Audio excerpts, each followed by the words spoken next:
Assalamualaikum warahmatullahi wabarakatuh. Waalaikumsalam. Well, Alhamdulillah, today kita ketemu lagi hari ini di our channel atau our program kita yang baru, yaitu Our English Talk. Alhamdulillah, I'm going to talk more about Al-Azhar again and again, karena hari ini kita kedatangan tamu yang sangat istimewa. Our Direktur in Al-Azhar, Direktur kita di Sekolah Islam Al-Azhar. So, I'm going to greet him, Pak Dr. Andes Jasman Luasin. Assalamualaikum warahmatullahi wabarakatuh, Pak. Waalaikumsalam warahmatullahi Okay. wabarakatuh. So, before we talk more about Al-Azhar, I'm going to greet you, sir. So, how are you today? Oh, fine, thank you. You? Alhamdulillah, as always. I'm feeling good because I meet with you. Oh, Thank you, Yeah, sir. yeah. So today, sir, we are going to talk about Al-Azhar. Okay. And our topic today is about why Al-Azhar. So the first, actually, I have many questions for you. Okay. Okay, so for beginning, I'm going to tell you about actually what is the background of Al-Azhar, because we know Al-Azhar is the popular school. Yeah. Al-Azhar is not only about the formal education, Yeah. but also it is about Islamic education. So what is the background of Al-Azhar? Yeah. Looking at the using Al-Azhar, it's quite obvious that it symbolizes the Islamic name. You know, Al-Azhar is one of the most popular university in Cairo, and therefore it becomes one of the branding of the educations in Islamic. So that's the reasons why we prefer to choose that names as the name of the institutions that we have here in Al-Azhar, because we hope, and I think everybody hopes, that the effect of the name will actually influence the quality of the students who studies here in Al-Azhar. Yeah. So that's the very simple reasons why we prefer to choose Al-Azhar as the branding name of the schools. And as a consequence of the names, we have to really prove to the society that these institutions, these schools, what we call the Al-Azhar Islamic schools, have to prepare some sort of a program that really bring the learners, bring the students, not only to gain their general knowledge, but also the Islamic value as a basic of their knowledge to prepare for their future life later on. So that is I think one of the main reasons why we use that name. The name Al-Azhar. Yes. Okay, because we prepare the students not only in general education, in formal education, but also the students must know about the Islamic education for their future. Yeah, exactly. So, if I as a parents, I wanna know, why should I enroll my kids to Al-Azhar? Is there any reasons why I choose Al-Azhar? Knowledge, or what we call the general knowledge, for examples, but also they have to be equipped with the Islamic value as a consequence of the Islamic family. Yeah. So that's the reasons why many of the parents who have kids outside, they like to choose very carefully which educations or which schools that they have to send their kids to study. So Al-Azhar, as I said before, that we actually focus not only on general educations like the national curriculums as many other schools in this country has to follow, but also the Islamic value. And as we already noticed that in Al-Azhar we apply two kind of the curriculum that we call a national curriculum and the Islamic curriculum, which is the actually we get it from the Islamic Al-Azhar Islamic schools. Okay. Yeah. So in Al-Azhar, it means there are two curricula. The first one is the national, and Yeah. the second one is the Islamic. Yeah. So the next question, sir, what is the contribution of the curriculum to the Indonesian education in general? Well, talking about the curriculum is actually it is the duty of the government to design a curriculum for the populations, for the young generations, because they have the responsibility to prepare the young generations for the future on one side. On the other side, me, for example, as parents, I also have to choose and very carefully select that the government, of course, they have the responsibility to prepare the general education through the national curriculum. But as parents, I have to really very careful to select which schools that actually can help my kids to prepare their Islamic teaching for the day after, for example. Yes, sir. Because when you just prepare your students to be very smart students in terms of general knowledge, then that would be not enough as their preparations for their next life in the day after. Yes, sir. That's right, Yeah. sir. So, because we are talking about the curriculum, so in Al-Azhar, there are some, the programs, the programs to make the students be the Islamic person. Yeah. So, could you tell to us about the some programs of in Al-Azhar, some programs in Al-Azhar about how to be the students be Islamic students? The programs in Al-Azhar.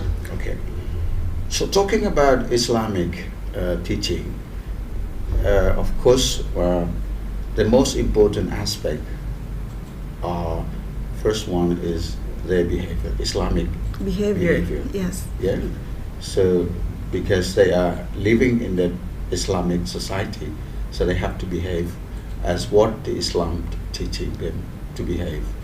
And the second one, in more practical, for example, because we have the basic. When we talk about Islam, then we cannot be separated from the Holy Quran. The Holy Quran is the source, the main source of the Islamic teaching, beside the Al-Hadith, the saying of Prophet Muhammad, peace be upon him. Yeah. So these two sources, as I call the main sources of the Islamic teaching, they have to. The schools have to prepare. Yeah. Say, for example, the programs that really leads the learners, leads the kids to actually master or at least know what is Al-Quran, what is it inside, what is the main teaching of the Al-Quran on one hand. On the other hand, as I said just now, is the saying and the examples that our Prophet Rasulullah Sallallahu Alaihi Wasallam has told us to do as the daily activity of the Islamic teaching. So these two sources, we try, of course, our best. We make programs that really bring the students to these two sources in different programs, of course, according to their level, from the kindergarten to the senior high schools. So that's what we call the Islamic program, beside the general curriculum that we already know in our education system. Yeah. That's good explanation, sir. So, in your explanation means all the teachers or all the employees here have contribution to this school. Exactly, sir. Yeah. So, how about the teacher? How the the human resources can make the teachers always be exist or have a good value to the to the students? All right. We have our own system and regulations related to recruitment of teachers. So we are really based on a very selective standard of when you want to receive teachers who wants to teach in Al-Azhar. Yeah. First of all, of course, because they are from the university, so they have the standard knowledge of the graduate of the university. But on Islamic value, then there are no guarantee that all the graduates from the general university should have sufficient knowledge on the Islamic teaching. Yeah. So that's why we have to be very selective, to make selections among those teachers. Yeah, just the first step. The second one, we have a program of how to develop our human resources, especially teachers. Every beginning of the semester, we have the so-called pelatihan guru before they come to the real classroom and teaching. So these two programs, provide the teachers to prepare themselves before they start their semester program. So how to teach in the classroom, and also something that related to the Islamic teaching and Islamic value. So these are our regular programs. On the other hand, the Yayasan Pesantren Islam Azhar Pusat Jakarta, what we call the central program of the YPI, they also have a very intensive program how to develop teachers. So they sometimes invite our teachers to involve in their programs. So in order all the teachers of Al-Azhar, the whole part of this country, at least they have a standard skills in both teaching in the classroom and also how to what we call in Al-Azhar, we call it adab perilaku Al-Azhar. So they have to be standardized by our institution. So sir, talking about I wanna know, and all the people wanna know about the socialization in this environment. In Al-Azhar Islamic School, how the teachers and all the people around this environment, communicate each other. Is there something culture that Al-Azhar apply in the school or something else? Yeah, sure. All schools, they have the so-called school culture. School culture. Yeah, we call it a school culture.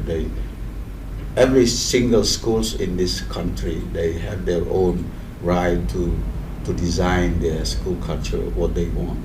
And of course, Al-Azhar, we already set up something like a standard of how to develop our school culture here, how to behave every day in Al-Azhar. So we really prefer that very detailed, here, starting from at the beginning of the day when you come to schools until the last hour you stay at schools. So we, of course, we arrange this very carefully, very detailed, and of course, as I said just now, that we have a program to develop our human resources, not only in theoretical aspect, but also in our everyday daily activity. So they have to really apply it in every day. For example, when they meet each other, the students meet their teachers, and when teachers stand up in front of the class, yeah, what should they do? So those small things, yeah, Okay. we actually have arranged it, and we really try to control it very carefully in order to make sure that everything is running well. Okay. Yeah. So, sir, can you share to us? I mean, the culture, the Mhm. special culture in Al-Azhar that different with other school. Because you said just now that every school has the culture in Yeah. their school. So could you tell us that is there something special culture in Al-Azhar that differentiates with other schools? Okay, let me give you very simple examples. For example, when you try to welcome our students in the Yeah. morning, yeah. So we have a special teachers who are actually have a duty to welcome the students. So they, yeah, when they, for example, their parents accompany their kids to schools, and this is the beginning of actually we try to say hello, say assalamu alaikum to Nice. to the students, and of course the students will respond it according to the culture that we have developed. So we make sure that their kids, yeah, are in a safety moment before the parents left, yeah. And the same thing happened when, for example, at the end of the session, yeah, at, say for example at 3 o'clock or at 2 o'clock, whatever it is, because they have different schedule according to their level. So when we finish our program, then we try to even watch them every day on a special place, and then welcome also their parents to pick up their kids back home. Yeah, that is one very small thing. The other one, for example, we have some programs that really provide them to develop their skills. Yeah, like every Tuesday and Thursday, yeah, they have to use English. English? Yeah, what we Okay. call the English days. And on Friday we have Arabic day, so they have to speak Arabic. Even if it is a very simple sentence, as long as that day we want them to, we motivate them to use that both languages according to the days that we already scheduled. So those are things, and other very small things, like for example our environment cleaning and sort of, and many other things like that. Okay, sir. So in Al-Azhar, so many programs, sir. Yeah. The culture that differentiate with other schools, such as in the morning, the teachers and also the employee have a duty to welcome the students. Yeah. In the morning, in the end, after they going back to their home, and also in Al-Azhar, there are programs we call English Day on Tuesday and Thursday, and on Friday is the special day we use Arabic language. So it means so many programs in Al-Azhar. So and then next question is the concept must relate to the application or to the practice. How to be, the next question, sir, how to be make all the environment or all the people in this in the school always have the principle that the concept always relate to the practice. Yeah. How do you think about that, sir? Yeah.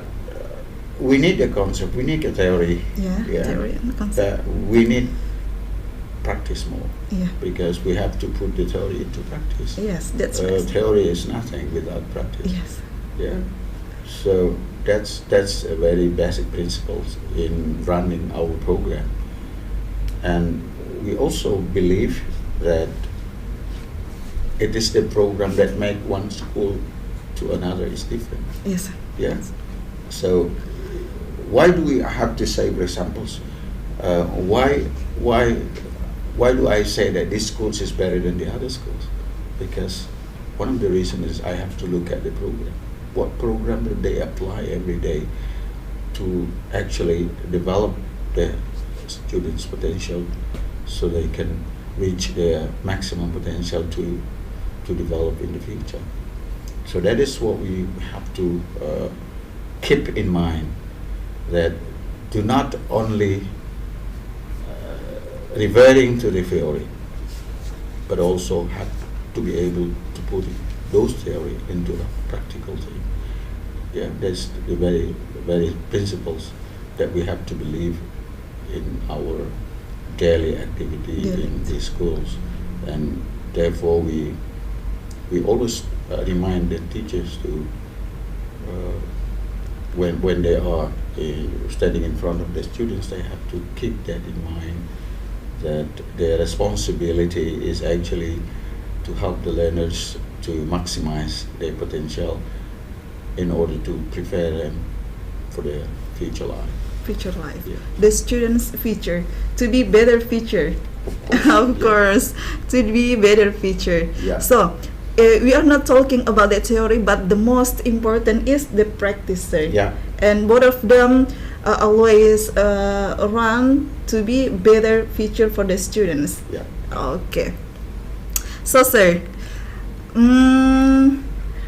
what can what do you can share to others that Al-Azhar is the best for the children or for the kids? So I wanna know about the prestation. Is it right, sir, if I say?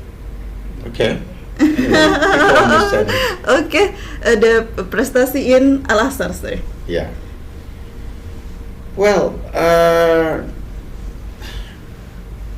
when we talk about the achievement, The achievement. the achievement of the learners, then there should be a kind of standard measurement of that achievement. Yeah. And also we have to be realistic that not all students can reach that standard, because everyone born in this life, in this world, differently, That's right. from another. So, but the main duty of teachers is actually help the learners, help the students to maximize their potential, their ability, their talent. Yeah. So as long as the teacher can bring them to maximize their potential, then I would say that is high prestige that they got, that the learners got. But many of the society, yes, they have their own measurement to actually judge what the best schools is. So they, for example, they use the national examination standard, what they call it, a NAM, for example, or maybe they measure the schools by how many of the students got a medal or gold prize on the National Olympic, on mathematics or on physics or whatever subjects. Yeah, that's not wrong. You can use that measurement to actually try to judge whether the school is good or not. But we have to be realistic that even if, for example, we have such a wonderful program, but the potential of the students cannot actually reach that level, then that would be impossible. we have to realize that you cannot force them to get, for example, a gold medal of the Olympic competition if the potential of the learners is not sufficient to get that level. Yes, Okay? sir. Yes, sir. But that is the best measurement that we have to use in our life in order to judge schools. As long as that schools can help the learners to reach their potential, their maximum potential, then I would say that is one of the best schools. Okay, nice. Well, sir, thank you so much You're for welcome. talking about Al-Azhar. Nice talking to you, sir. Nice Okay. talking to you too. Thank you, sir. So, today kita sudah berbincang tentang kenapa kita harus memilih Al-Azhar. Dan tadi Pak Direktur telah memberikan banyak reasons, banyak program-program unggulan dari Al-Azhar. Salah satunya yaitu di sini kita menerapkan yang namanya bukan hanya konsep tentang pendidikan formal, tetapi kita padukan juga dengan pendidikan Islamik. Bagaimana kita menjadikan anak-anak kita, peserta didik kita ini bukan hanya memiliki pendidikan formal, tapi bagaimana dia menjadi manusia Islamik ke depannya. So, that's all our program today. Terima kasih kepada Pak Direktur telah berbincang-bincang. Jadi cukup sekian perbincangan kita pada hari ini. Thank you so much. Wassalamualaikum warahmatullahi wabarakatuh. Waalaikumsalam warahmatullahi wabarakatuh.